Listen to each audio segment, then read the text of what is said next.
The American Red Cross has been working around the clock since this devastating fire started, working alongside partners, workers, volunteers as well, all providing evacuees a safe place to stay, food to eat, and also emotional support. Joining me now from Honolulu to discuss these efforts is American Red Cross spokesperson Evan Peterson. Thanks for joining us, Evan. Let's jump right in. The Red Cross, a lot of people might not realize this, you actually keep disaster supplies stocked on the island. So how crucial were those supplies in helping with that immediate response when this started?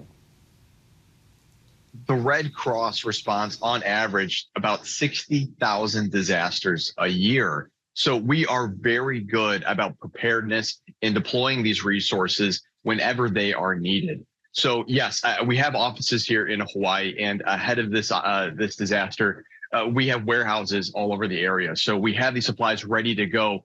The hardest part, obviously, was once the fire started, getting a sense of the trajectory of the wildfire. So figuring out from there where the safe areas were to send our people and start setting up these shelters for those who are evacuating to safely seek shelter in.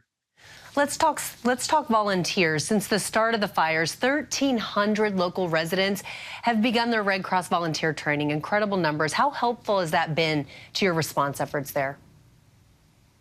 It's an amazing number. And I mean, we've been talking about the spirit here in Hawaii, how these people are so resilient and they really want to help out. These volunteers are critical whenever we are dealing with something like this, where every single day, the landscape of the disaster, the logistics of the disaster are changing. Being able to send people to where it is needed most is critical. We're working as fast as we can to train these people, get them acclimated and in line with our protocols and procedures before we send them out. But I can tell you, yesterday I was at a shelter and I spoke with one woman who has a therapy dog, and she was visiting the shelter. Lives on the island. She's a local therapist and just says that everyone has been through something so traumatic, and sometimes talking and just petting her dog helps them ground themselves and they can start that healing process. I'm just so thankful for everyone stepping up and appreciative of them supporting our mission. And you mentioned that things keep changing. Is that the greatest challenge for you guys right now, or what is the biggest logistical challenge? I would say the biggest logistical challenge right now is yes, dealing with the constantly changing landscape of getting people put in places where they are going to be safe and they're going to get access to the resources that they needed, but also that communication vacuum. As you've heard, this fire did so much damage to the infrastructure, specifically as it relates to communication.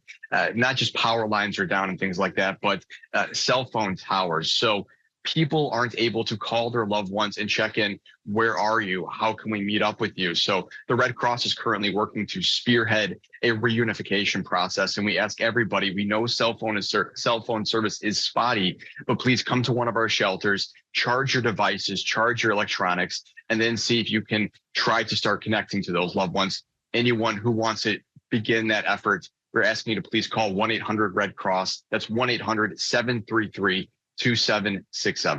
And something as simple as charging your devices to try to reconnect is so important. We know the death toll is approaching 100. Let's talk more about all of those people unaccounted for. We're talking hundreds at this point. Some could be separated from their family, and you're helping to reunite those people. So what else can people do to look for their loved ones at this time? I think it's so important when you are trying to find someone who has been separated by such an incident like this, when you do talk with one of our reunification specialists, to give them as much detail as possible. This is a constantly changing landscape.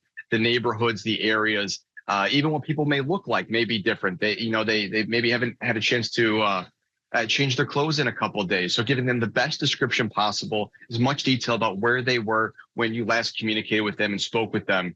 And that will begin the process of tracking down that search. We just ask for everyone's continued patience as we try to work alongside state and county officials to get this process done as effectively as possible. So much work still to be done. Evan Peterson of the American Red Cross, thank you so much for joining us today.